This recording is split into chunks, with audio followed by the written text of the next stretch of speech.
Assalamualaikum warahmatullahi wabarakatuh. Perkenalkan nama saya Nabila Ganesaka Afandi dengan NPM 2206027210. Pada kesempatan kali ini akan mempresentasikan mengenai tugas paper review dengan judul Microstructure and Strengthening Mechanism in the Cold Drawn Ferritic Steel Wire.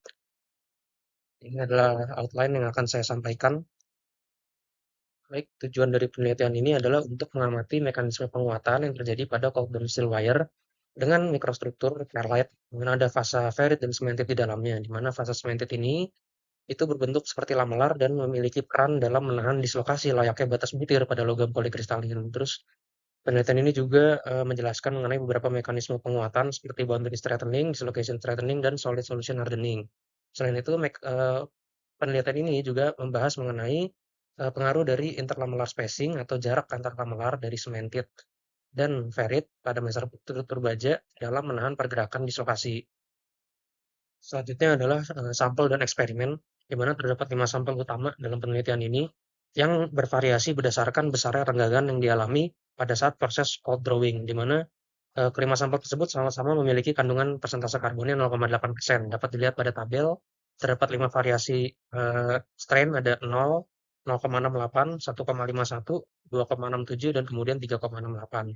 Di mana pada tabel terlihat bahwa semakin besar strain yang dialami oleh suatu sampel, pada proses cold drawing tentunya, maka diameter dari sampel akan semakin mengecil, serta persentase reduksi areanya juga akan semakin membesar. Hal itu karena eh, pemanjangan kabelnya pada saat proses cold drawing itu semakin masif, sehingga ya diameter dari kabel itu sendiri akan mengecil, serta reduksi areanya pun akan semakin membesar.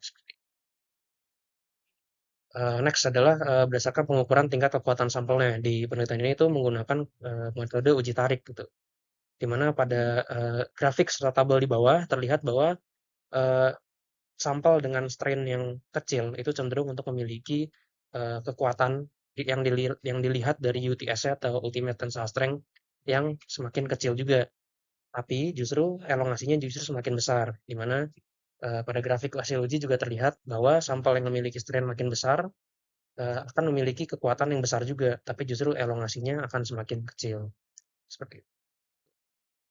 Nah, dalam pengukuran ILS serta ketebalan dari lamelar sementit, penelitian ini itu menggunakan alat TEM serta SM, di mana berdasarkan pengukuran tersebut didapatkan data-data seperti di bawah ini, di mana pada tabel serta grafik yang dicantumkan terlihat bahwa semakin besar strain yang diterapkan pada suatu sampel ketika proses cold drawing, itu interlamellar spacing atau ILS-nya akan semakin mengecil. Begitupun juga dengan ketebalan dari lamelar, ferrit, dan cementit juga akan semakin mengecil seiring dengan semakin besarnya strain yang diterapkan, di mana hal tersebut tuh bisa dilihat dari tabel maupun grafiknya, di mana grafiknya ini grafik menurun ya. Jadi makin besar strain, justru thickness of cemented sama ILS-nya juga makin menurun, seperti itu. Nah, masuk ke pembahasan, di mana berdasarkan hasil eksperimen yang tadi telah kita lihat, jadi ada pengaruh strain selama proses cold drawing, interlamellar spacing, serta pengaruh ketebalan lamelar cemented itu sendiri terhadap peningkatan kekuatan ketika diuji tarik, di mana pengaruh-pengaruh tersebut itu ada hubungannya nih dengan 3 mekanisme penguatan yang terjadi selama cold drawing itu sendiri. Yang pertama ada boundary strengthening, yang kedua ada dislocation strengthening, dan yang ketiga adalah solid solution hardening. Nah, kita bahas dulu yang pertama dari boundary strengthening, di mana pada penelitian ini tuh mekanisme boundary strengthening itu terjadi dengan memanfaatkan peran lamelar cemented, peran lamelar dari cemented yang berfungsi untuk menahan dislokasi seperti layaknya grain boundary seperti itu. Nah, di mana mekanisme boundary strengthening ini terjadi ketika strain yang diterima oleh baja pada proses cold drawing ini terlalu besar, sehingga diameter baja akan semakin mengecil, ya kan? Nah, ILS dari lamelar cemented pun atau jarak antar lamelar cemented pun akan semakin mengecil juga, artinya jaraknya itu akan semakin rapat. Di mana hal ini tentunya akan mengoptimalisasi peran dari cemented untuk menahan dislokasi sehingga menjadi semakin maksimal gitu perannya karena jaraknya semakin rapat seperti itu. Nah, bisa dilihat dari kedua grafik di bawah itu terlihat bahwa semakin besar strain yang diterapkan pada proses cold drawing, maka eh, ketebalan cementitnya akan semakin mengecil seperti itu. Ketebalan cementit akan semakin mengecil. Begitupun juga dengan ILS-nya. ILS-nya akan menjadi semakin mengecil dan semakin rapat. Di mana hal ini berdampak pada kekuatan tarik pada saat diuji tarik akan semakin meningkat. Di mana terlihat sampel dengan strain yang, lebih kecil itu cenderung untuk memiliki, kekuatan tarik yang lebih kecil juga, sedangkan sampel dengan strain yang lebih besar akan memiliki kekuatan tarik yang lebih besar juga, seperti itu.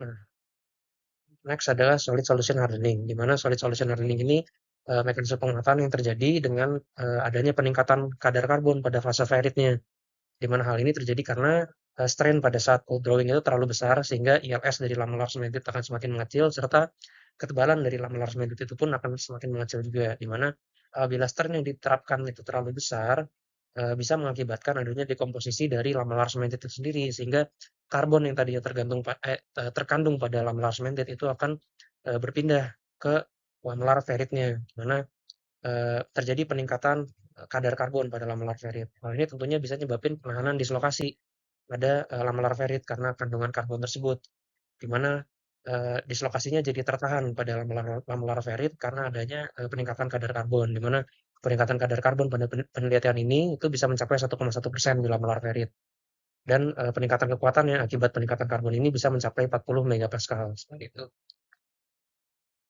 Nah, selanjutnya adalah dislocation straightening, di mana pada penelitian ini dislokasi terjadi itu terjadi karena, meningkatnya densitas dislokasi atau penumpukan dislokasi pada lamellar ferrit yang sudah dijelaskan sebelumnya akibat peningkatan kadar karbon, seperti itu. Di mana, pada penelitian ini peningkatan densitas dislokasi itu bisa mencapai 2 dikali 10⁻XVI per meter persegi. Di mana, peningkatan densitas dislokasi ini juga bisa ditemukan pada interface ferrit cemented. Kenapa begitu? Karena pada interface ferrit cemented atau batas fasa antara ferrit cemented itu ada namanya interface energy atau energi antarmuka seperti itu, di mana bagi suatu dislokasi agar dapat melewati interface ferrit cemented, dislokasi tersebut tuh harus mempunyai energi yang melebihi dari energi interface-nya seperti itu agar bisa melewati batas fasa antara ferrit cemented, sehingga tentunya energi yang dibutuhkan bagi dislokasi untuk melewati batas fase antara ferrit cemented itu, menjadi semakin besar karena adanya interface energi seperti itu. Sehingga terjadi, penumpukan dislokasi pada, interface ferrit cemented yang menyebabkan peningkatan densitas dislokasi pada interface ferrit cemented itu sendiri. Nah, seperti yang terlihat pada gambar A dan B pada gambar di kanan ini, di mana pada gambar A itu terlihat mikrostruktur ferrit yang mengandung 4 garis dislokasi di antara, lamelar-lamelar ferritnya itu, di mana dengan 4 garis dislokasi tersebut, itu dihasilkan densitas dislokasi sebesar 7 kali 10⁻14, di mana baja ini menerima strain, dengan besar 0,68 pada saat cold drawing. Nah, sedangkan kalau untuk gambar B, itu terlihat, antara lamelar ferrit itu memiliki 15 garis dislokasi, jadi lebih banyak. Kalau yang sebelumnya 4, ini 15. Di mana hal ini, berdampak pada peningkatan densitas dislokasi menjadi 8,8 dikali 10⁻15 dari yang sebelumnya 7 kali 10⁻14. Ini karena jumlah garis dislokasinya meningkat jadi 15 garis, sehingga densitasnya pun ikut meningkat jadi 8,8 kali 10⁻15 per meter persegi. Di mana hal ini tuh disebabkan juga karena peningkatan strain yang dialami oleh si baja, di mana strain yang dialami itu 2,67 sedangkan yang sebelumnya hanya 0,68.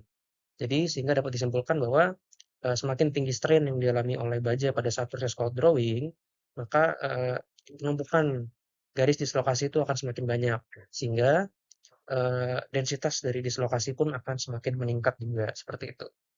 Dan tentunya kekuatan dari material bajanya pun juga akan semakin meningkat, seperti itu. Baik, terima kasih. Sekian presentasi dari saya. Apabila ada kesalahan, mohon dimaafkan. Wassalamualaikum warahmatullahi wabarakatuh.